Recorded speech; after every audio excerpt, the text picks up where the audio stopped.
Les process de vente ont-ils évolué avec l'utilisation notamment d'outils digitaux? Les critères des acheteurs évoluent-ils également dans le contexte immobilier que nous connaissons actuellement? Autant de questions que nous allons tenter de décortiquer et de comprendre avec Aurélien Flamand. Bonjour Aurélien Flamand. Bonjour Nicolas. Bienvenue sur le plateau de Smart Patrimoine. Vous êtes directeur du marché immobilier chez Le Bon Coin. Vous voyez passer des annonces régulièrement, publiées parfois par des particuliers ou par des professionnels. Vous pouvez suivre effectivement les datas en lien avec ces annonces. Quand on parle de process de vente, est-ce que vous constatez par exemple une évolution de la proportion d'annonces publiées par des particuliers ou par des professionnels? Est-ce qu'on voit plus de particuliers publier leurs propres annonces ou plus de professionnels se saisir de la vente de biens immobiliers?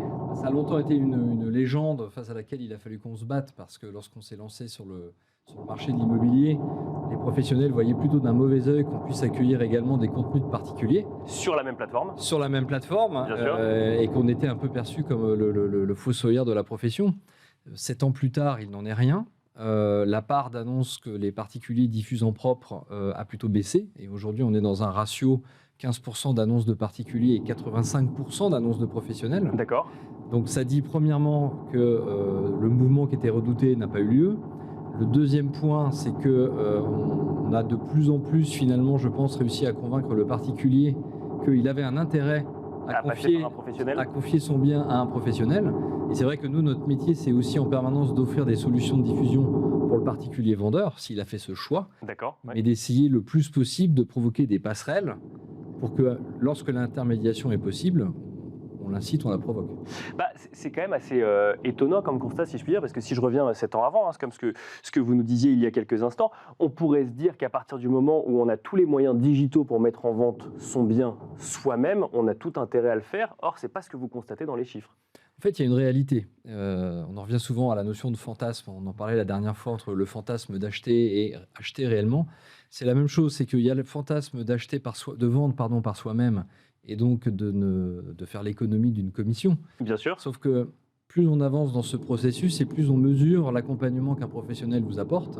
Et donc, on a différents types de comportements. Alors, soit vous vous rendez compte qu'en réalité, vous avez trop rêvé ce qu'était la valeur de votre bien et le prix que vous en avez...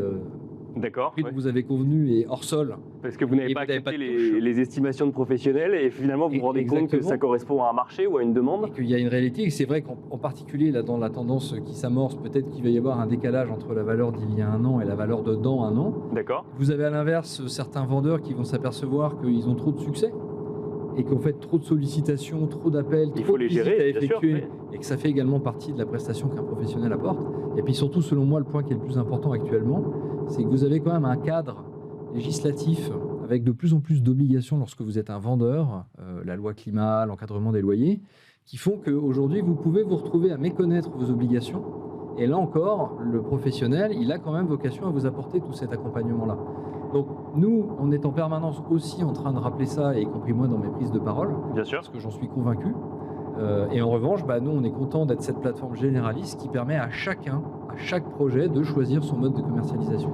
Alors, les obligations, on va en parler. Juste avant, si on reste effectivement sur ce choix de vendre en direct ou de passer par un professionnel, est-ce que... alors, vous constatez effectivement que c'est 15% de particuliers, le reste de professionnels dans les mises en vente. Est-ce que pour autant, vous constatez que le premier réflexe, c'est de tenter de vendre en direct avant de se rétracter, ou c'est intégré lorsqu'on met en vente son bien, de passer par un professionnel?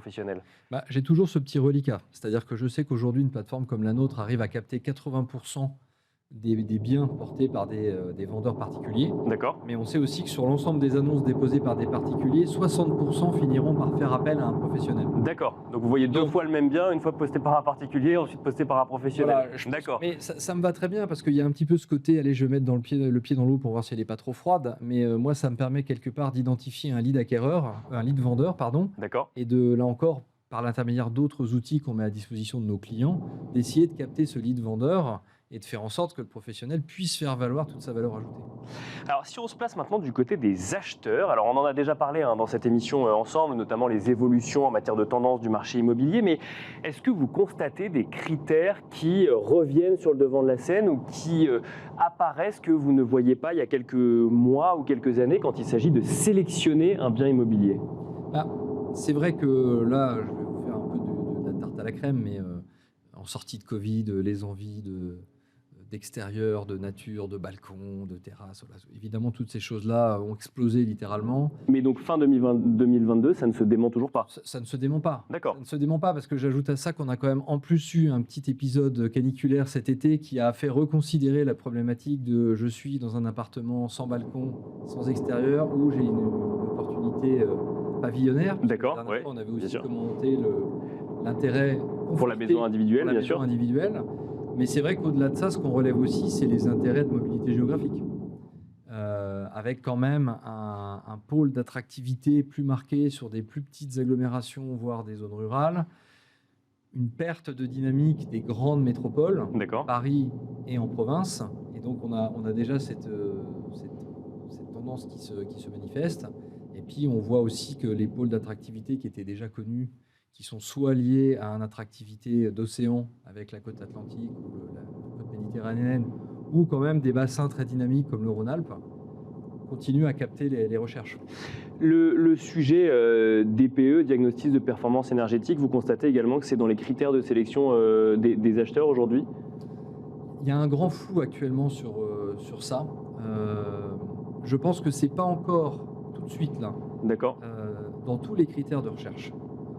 Pourtant, c'est une obligation de le publier pour le vendeur. Mais c'est pas le sujet. C'est qu'en fait, d'une part, aujourd'hui, vous avez une obligation légale sur effectivement votre DPE, et je pense qu'il y a encore un manque de pédagogie de la part de l'État concernant ces obligations-là, parce que même nous, en tant que diffuseurs de contenu, on pourrait très bien nous dire interdisez les annonces qui ne sont pas conformes. Or, on considère que nous, on héberge des contenus dont leurs rédacteurs doivent être en pleine connaissance de leurs devoirs. Bien sûr. Et certains professionnels, même eux, ne le font pas. Mais je pense que le particulier, l'enjeu aujourd'hui, c'est de faire de la pédagogie, de l'accompagner dans tout son parcours de dépôt pour lui rappeler ses obligations.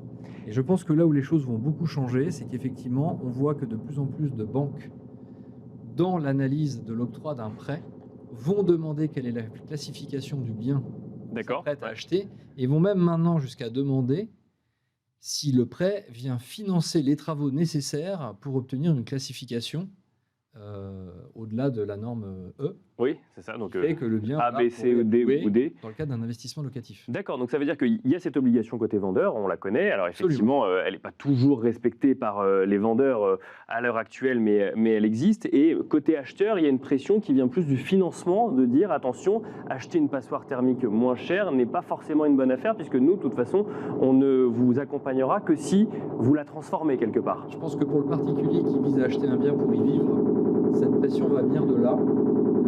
L'investisseur, lui, il l'a quand même déjà bien en tête, parce que si son projet c'est de faire du locatif, les premières échéances c'est quand même le 1er janvier 2024, où les classifications G ne pourront plus être mises en location.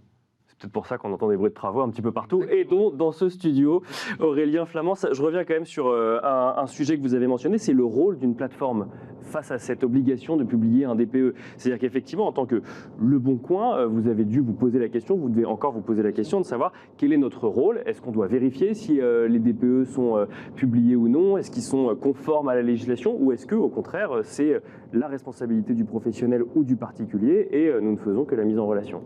Nous, on a un rôle, c'est de faire en sorte que les choses soient le plus fluides possible. Donc, on a premièrement un rôle pour protéger nos particuliers vendeurs, mais nos professionnels vendeurs également. C'est de faire en sorte que ce qui va venir accueillir les informations concernant leurs annonces leur permette effectivement de pousser les informations obligatoires. D'accord.